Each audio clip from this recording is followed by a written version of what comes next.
ఏమండి స్నానం చేస్తారా? అయిపోయింది. అదే తల స్నానం చేశారా? ఇదిగో చేస్తారు.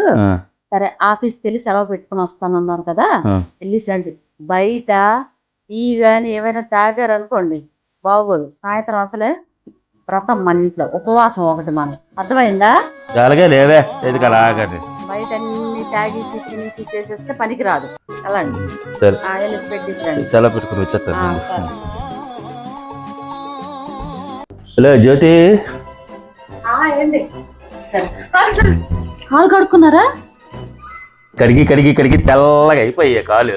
నీ చేదస్తువు నువ్వుని ఉండొచ్చు. చేదస్తు మరీ అంత చేదస్తువా? సరే సరే. ఏంటి కొబ్బరికాయ అన్నీ తెచ్చేసాను పూజకి. అమలపాకులు మర్చిపోయానండి, కాస్త తెచ్చేయండి. ఒక్క 10 నిమిషాలు కొద్ది రిలాక్స్ అయ్యి అప్పుడు వెళ్తాను. సరే సరేనా? వంటలు ఉన్నాయి, దేవుడికి వంటలు చెయ్యాలి.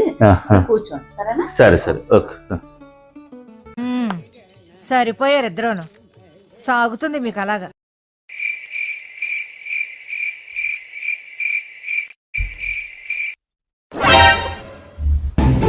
బాబు లేవు. ఎందుకు అలగరుస్తావు గట్టిగానే? సాయంత్రం పూజ ఉంది, వెళ్ళి తీసుకురా. పడుకుంటారా? ఉత్తప్పుడు అర్ధరాత్రి 12 వరకు తెలిగేసి ఉంటారా? పడుకోలేదే. పూజలు అన్నప్పుడు మీకు నిద్ర వచ్చేస్తుందా? ఆకలేసేస్తుందా? ఆకలంటే గుర్తొచ్చింది.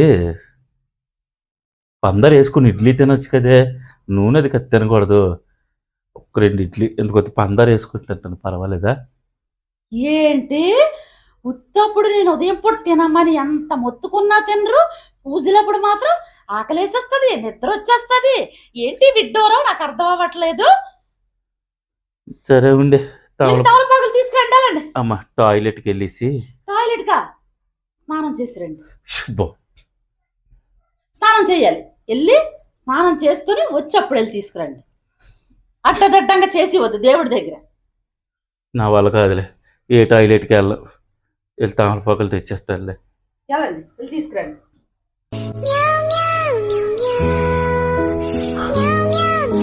ఇది రాత్రికైనా అన్నం పెడతాదో పెట్టదో.